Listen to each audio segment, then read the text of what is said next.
People are eating, thinking it'll nourish their life. It's not doing much to them except filling them up. Nothing much. If the nutrients do not have necessary iron, vitamin A, C, D, B6, B12, folate, iron, all these things, you become far more susceptible. In 1930s, what one orange would give you, today you need to eat 8 oranges. Okay, I will take more pills, more pills, more pills. It's not going to work like that.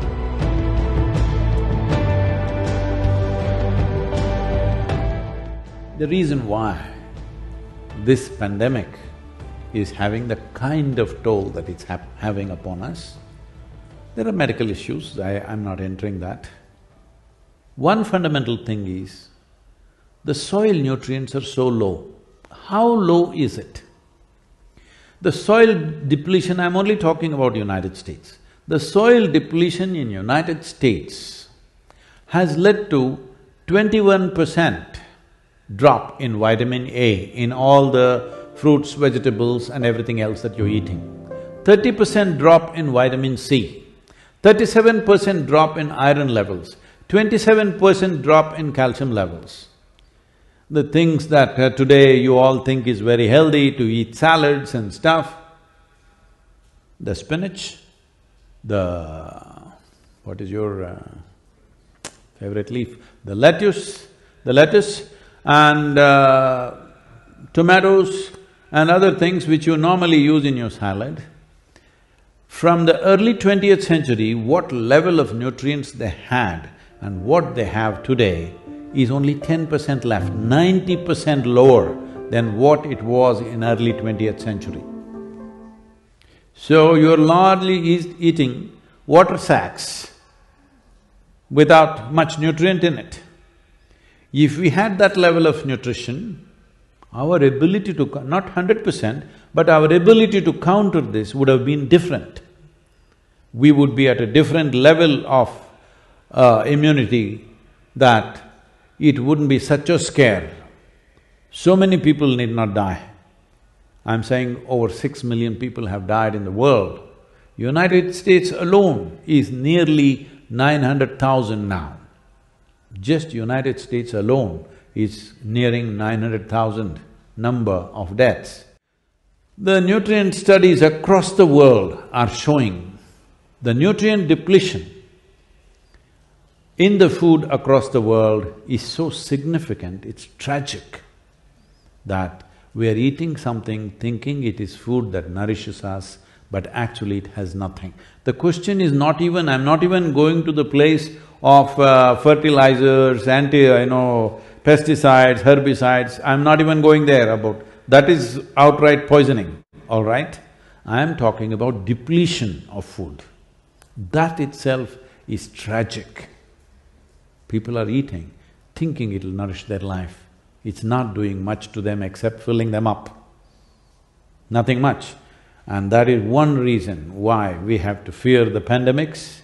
And I've been listening to some of the top virologists in the world, they're all saying that this may not be the end, because the very nature and structure of the corona, the fundamental corona as such, already you have seen 2-3 variants. Now we are talking about Mr. Omicron, he sounds like a guy.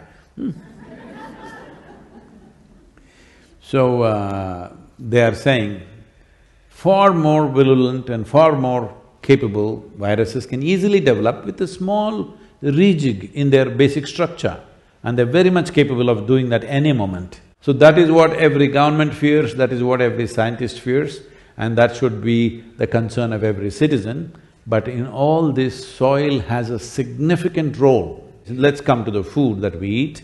If the nutrients do not have necessary iron, vitamin A, D, C, D, B6, B12, folate, iron, all these things, you become far more susceptible to any kind of respiratory infection is a well-established fact. And right now, that is a serious condition because 90% of the Americans are deficient in vitamin E.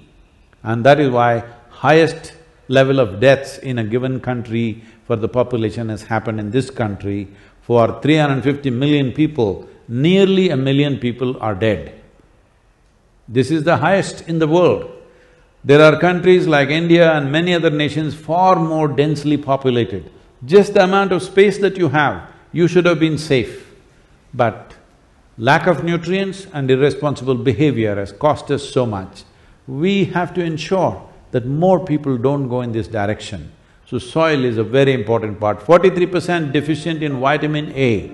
Loss of integrity of skin in the mucous membrane happens when there is not enough vitamin A, and that is one sure way of having serious implications to any respiratory infections that we get. And we must understand this COVID is essentially a respiratory tract infection, and which can go into various kind of complexities later. 39% are deficient. 39% of the United States citizens are deficient in vitamin C. And this is very vital for the antibody production, your vitamin C. Okay, I will take more pills, more pills, more pills. It's not going to work like that. The food should have it. They're saying, in 1930s, what one orange would give you, today you need to eat 8 oranges. Has anybody eaten 8 oranges in a day, any time? You eat? Okay. They are working on an orange farm. Okay. Eating 8 oranges a day is not a possibility for most human beings. One orange, what it would give you, today it takes 8. So, considering all this, soil is an unfolding disaster for everybody. I was talking to the WFP director who is from United States. He said, last year we spent $9 billion distributing food in Africa to starved populations. This year, our budget has to go up at least by $4 to $6 billion. Otherwise, we cannot fulfill this, because the number of famines we're expecting in many parts of Africa is so high. And he said, people thinking that this will only happen to Africa or Asia is unfortunately not true. That he's saying by 2035, there could be severe famines in Chicago and Illinois region, because the soil conditions have depleted so badly, it can easily happen. Oh, we will transport all the food from here to there to here. No, when there is food shortage, no truck is going to reach its destination, people are going to loot it on the way. Hello? Yes or no? You orange eaters tell me, will the Florida oranges, will you let it go to Canada? You guys are eating 8 per day. You will stop it on the way. I'm saying the disruption. They are saying by 2045 there could be major civil wars all across the world simply because of soil depletion, and they are seeing the only way that if people don't respond, if they don't do the necessary things, the only way is to go seriously into genetic engineered crops, the GMO crops, other things that everybody's become fashionable to talk against, but that will become the only bridge which will see us across for 20-25 years.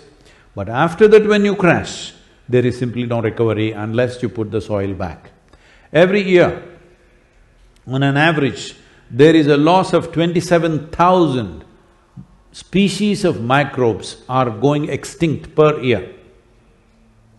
So if we let this go as it is for another 25 to 40 years, after that recovery will take anywhere between 150 to 200 years.